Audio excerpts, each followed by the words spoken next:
और देह जब जाएगा उस समय भी मेरे मन में किसी प्रकार का आक्रोश नहीं रहेगा। ऐसे अमर तत्व का कुछ कुछ अनुभव इस शरीर को छोड़ने से पहले आ गया तो सर्वोत्तम बात है। शरीर किसी का अमर होता जाता नहीं।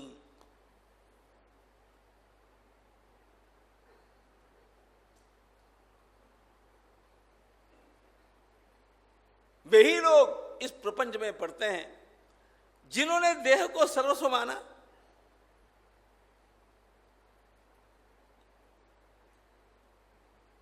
महाराज का पहला प्रहार हुआ करता था देहासक्ति पर। वेदांत का सारा प्रहार है वो देहाध्यास के ऊपर है। मैं शरीर हूं इस भावना का त्याग किए बिना काय का सच्चा परमार्थ।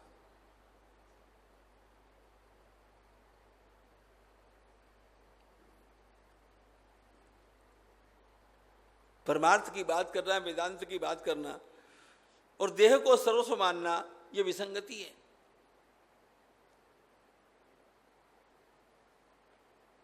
जिन संत श्री ज्ञानेश्वर महाराज का जीवन हम लोग देख रहे हैं,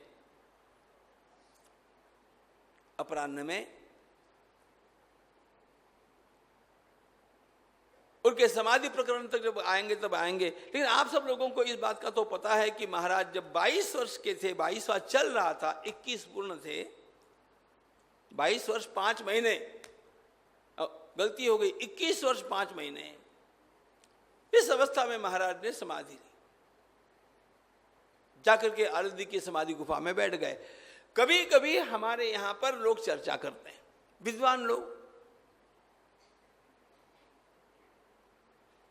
अरे ये कहीं समाधि लेने की अवस्था होती है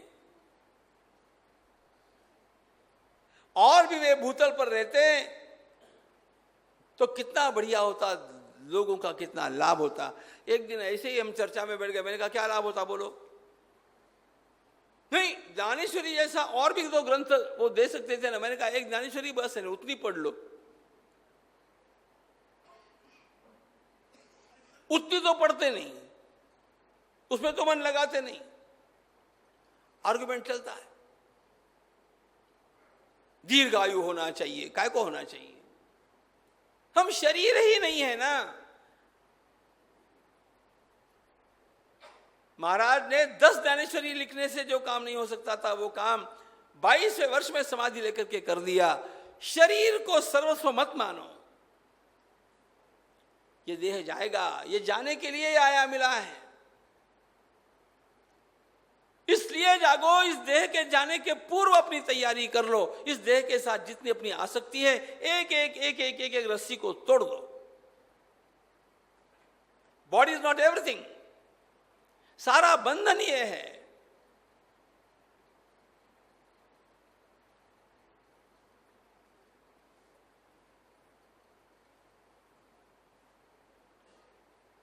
जो मिला है वो हमेशा साथ रह सकता नहीं।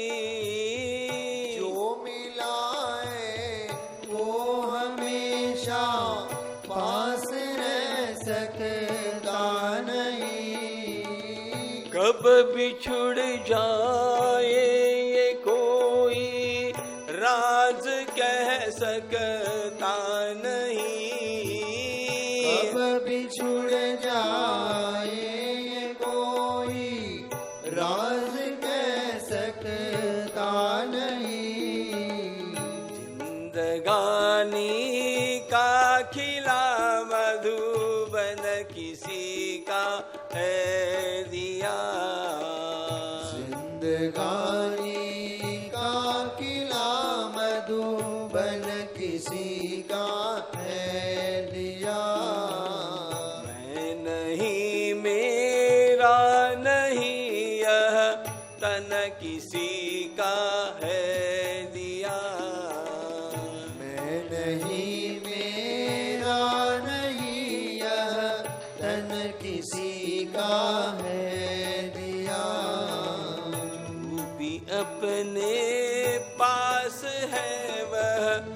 सब किसी का है दिया।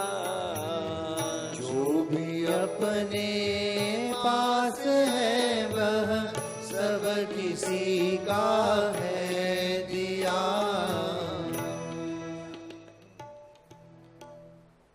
शरीर मैं हूं और शरीर के कारण जो संबंध है वो मेरे हैं। इसको तिलांजलि देने की अपनी योग्यता बनाना, यह है परमार्थ।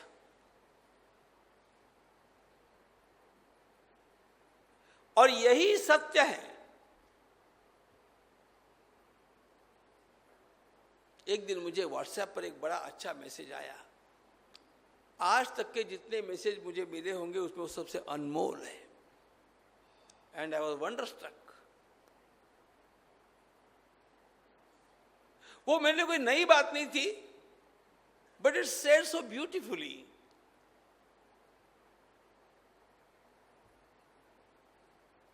जिस दिन आपको ये अनुभव हो जाएगा, कम से कम जिस दिन आपको ये बुद्धि के स्तर पर जचेगा, वो आपके लिए भाग्य का दिन समझना। उसमें लिखा था, we are not physical personalities having spiritual experiences. We are spiritual personalities having physical experiences. हमारा देह और हमारे देह के भीतर की चेतना, इनमें प्रधान क्या है? हम लोग देह को अपना स्वरूप मानते हैं और चैतन्य की अनुभूति होती है, ऐसा कहते हैं। गलत बात। हम चैतन्य हैं और शरीर नाम का कपड़ा कभी कभी हम लोगों को पहनने के लिए मिल जाता है, उसके डिजाइन बदलते हैं।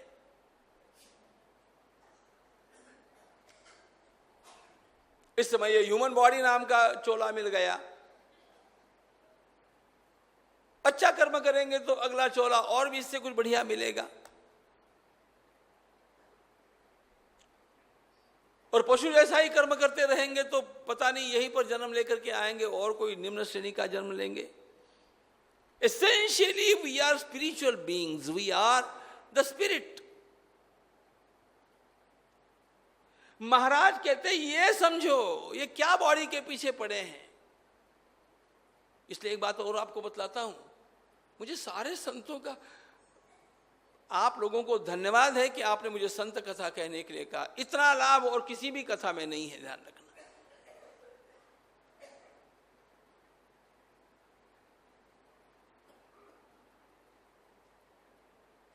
याद मुझे अचानक आ गई थी ठाकुर की। रामकृष्ण देव कहा करते थे, ये ज्यादा आसन फासन और ज्यादा व्यायाम मत करना। उनसे पूछा गया क्यों? उत्तर था, इससे मैं शरीर हूं यह भाव ज्यादा पक्का होता जाता है।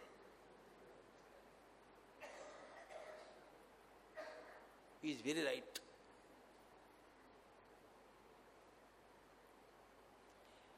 इससे क्या प्रेरणा ली आपने? कल से अपने आसन वासन बंद। हम लोगों को गलत प्रेरणाएं लेने का अभ्यास ही हो गया। But I mean is not that.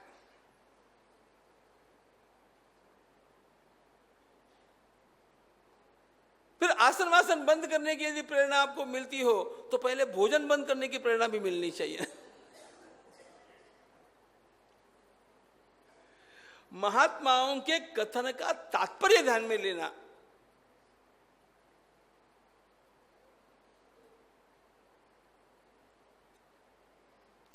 और वो ये है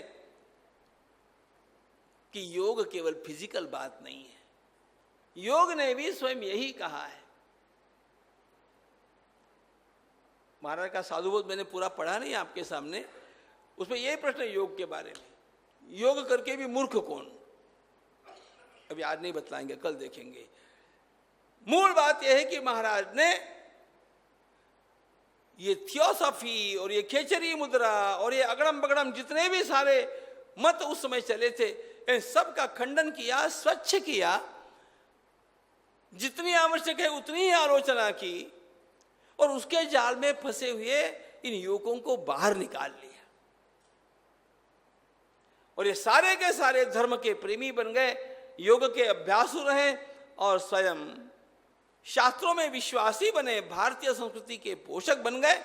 कितने ही युवकों ने अपना जीवन इसके लिए अर्पण कर दिया। ये महाराज का धर्म संस्थापना का कार्य है। ज्ञानेश्वर महाराज की जय।